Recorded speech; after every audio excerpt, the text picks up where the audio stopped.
Laura, what's up? How you doing? Hey guys, what's up? Not a whole lot. You want to come hang out and do fun things with Aaron and I? I am so excited. Science. We're going to do science and talk about Jesus. Awesome. We are just about to pull up to your house. We'll be there in just a moment. Okay, sounds great. See you in a sec.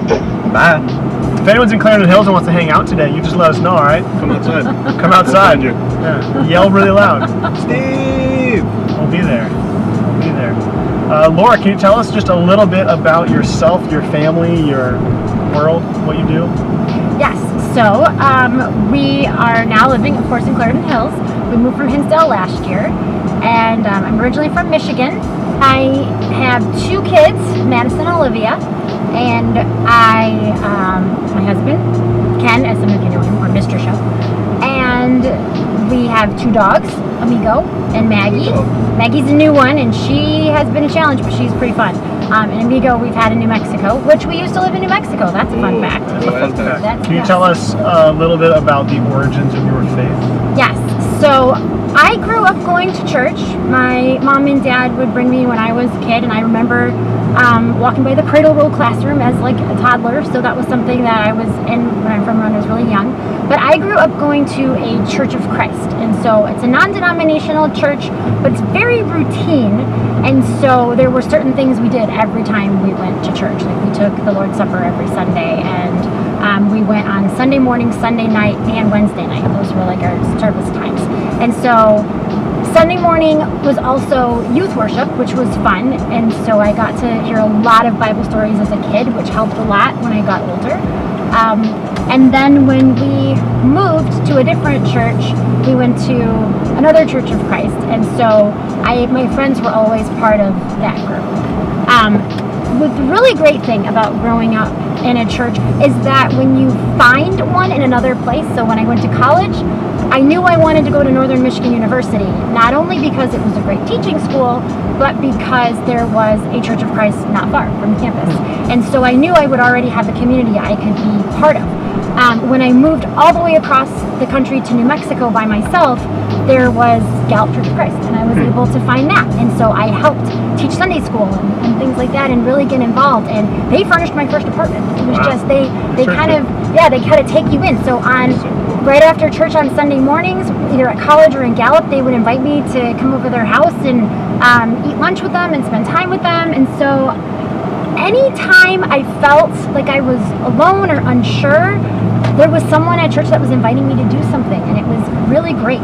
So I definitely encourage anybody that's going away from home or anything to find a church that they're comfortable at, because there were times where I was by myself 1,500 miles away from my parents, and I could call someone at church and I could get help, like fixing something in my house that was broken or dealing with a car problem or whatever, and I always had support. Yeah, that's so cool. It's one of the best things, or I think it's church at its best, right, is that we look out for each other. We have each other's backs. There's a place, just a ready-made community that's going to be there for you. Right. Allie and I have felt that too. We just bought a house, and we've had some things that need repaired and some things that we need more help with, and there have been person after person after person from church who's just showed up to help, and showed up to help paint, and showed up to help carry things, and helped us fix our AC, and helped us with our plumbing. And it's just the church. The church just has carried us through so many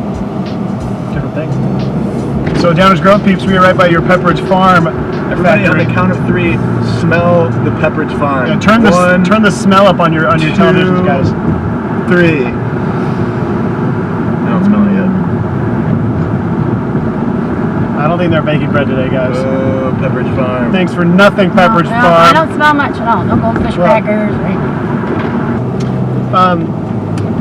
Laura, can you share a little bit about how your relationship with Jesus has impacted your life and your decisions? Yes. So growing up in the church and having youth groups and people around me, I always sort of had a support network all the time. And even though sometimes it didn't feel like it, they were still there. So when I was in middle school, I knew my parents' relationship wasn't working out so well. And when I was in 9th grade, they got separated. And then this January 11th, 1999, they officially got divorced. And so that was my junior year of high school. So I was a little bit older when they got divorced, which what the good thing about that was is I kind of knew I was going to soon be on my own and be in college, and I would be able to just not have to worry about them anymore. But right before I went away to college, my stepdad ended up having an aortic aneurysm, and he almost passed away that night. And so I was actually even having second thoughts about going away to school because I was worried that I was going to leave my mom without support. And my stepdad, he hasn't always been the most supportive and understanding guy, but when he went through something like that, he realized that we were part of a family, whether he realized it or not, and it finally helped him realize that. And so I've always known that I have a job to do. There's always been a time in my life, even when things aren't going well, where like I need to be at church, or I need to help this person, or something like that, because I felt God just kind of pulling me in those directions. And or not necessarily that, or I just don't feel like it's wrong to turn my back. That's probably more the feeling that I felt when I was younger. And through that, I've always known that Jesus was there, that God was there. And so I would pray a lot, and I would ask for help, and I have honestly conversations with God all the time. I mean, I just kind of, there's one time Olivia got really sick at night, and I was really tired of being up, and it was 3 o'clock in the morning, and I remembered the verse that rejoice in God at all times, and along those lines. And I was thinking, okay, it's 3 o'clock in the morning, I'm exhausted, my child is sick, what is there to be happy about? Right. And then I realized the house was quiet, and it was just her and I, we were just sitting in a rocking chair, and I had these quiet moments alone with my baby, and it was just us. And I just thanked God for that moment.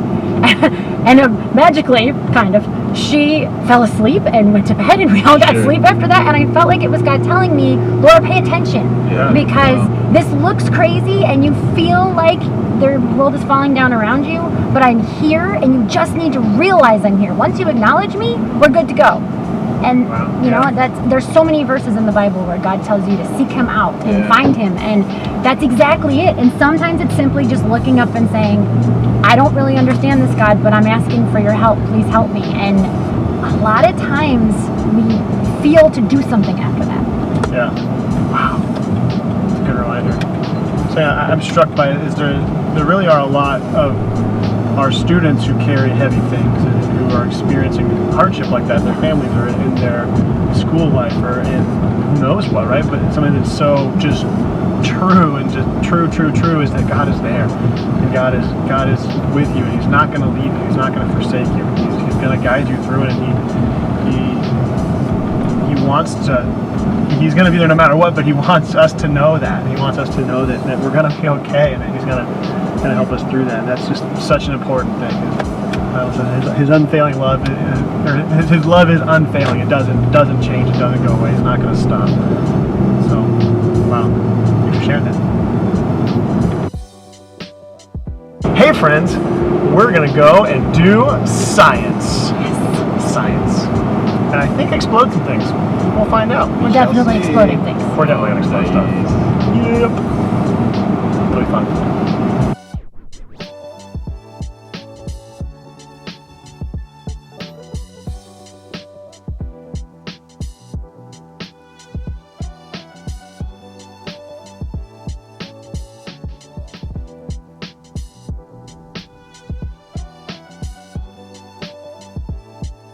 It's in the middle. It's gonna crack around the edges here, I think. Oh boy!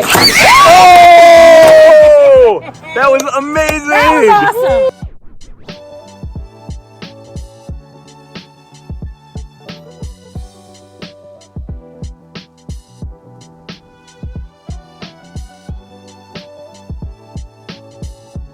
So the top tip, guys, that's what we learned today. Science is more fun when it explodes. So tell your science teacher. Explosions. We'll all be scientists. Or do you have a specific Bible verse that has been impactful for you in your life? Yes. I've had many verses that have stood out to me, but something I always say to myself is 1 Thessalonians 5:18, which is, give thanks in all circumstances, for this is God's will for you in Christ Jesus. And it's just a reminder that it doesn't matter what's going on. There's always something to be grateful for, even when it doesn't feel like it. So there will be, there's times where like things feel like they're falling apart, but there's always something there that's working, even if it doesn't totally feel like it. And it's up to us to kind of stop and slow down and take a breath and just find it. Yeah. Because finding just one thing to be grateful for starts to open our eyes to be grateful for more.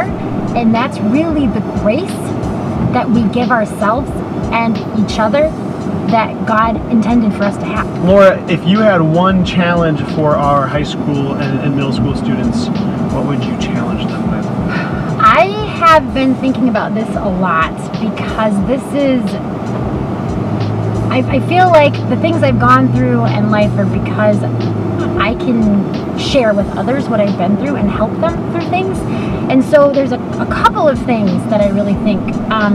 One is that, sort of with the verse, when there's something going on in your life that you just feel like you're alone and you don't know what's going on and you feel really upset, whether you can control it or not, to simply take a breath and stop and look for something to be grateful about. That is the first challenge. I think that's really important to start. And personally, I've just been going through some changes in my life that I wasn't quite expecting, and doing that made me slow down and not blame people around me or get frustrated, but it made me see that God just had a different plan for me. And that has become very clear that He does have a different plan for me. He's starting to show me what that plan is, and it's really exciting, and I feel like He carved out a little thing just for me. And so I feel like if you're going through something and you're really trying to ask God for help, just wait and be patient and look for what's around you that could be good and what you could be grateful for. I think there's such wisdom in that. When we focus on just the negative, it's easy to get stuck almost. We fixate on what's wrong and what is hard, and it's so hard to move on from that situation. But God's call for us is to forgive and to trust, and when we are able to look at the positive and look at the bigger picture, then we're almost always in my life at least, we have a new perspective, and then we're able to see the bigger story of what God's doing. Absolutely. And then we can trust Him more, and then we're able to do more. God's always doing something. I heard someone say recently, God's doing something like 10,000 things in your life at any given point, and we're aware of 3 of them. That's He's so doing true. stuff. Yeah, and you know, just our world today is wrapped up in negativity. Social media has exploded because of negativity. There's just ways everyone wants to vent to someone or do something, and venting isn't always so positive. I mean, there's a way to get things off your chest, and there's a way to just put others down and put yourself down because you're venting, and it's not the best thing to do. But taking a breath and stopping and being still and just trying to look for something really helps.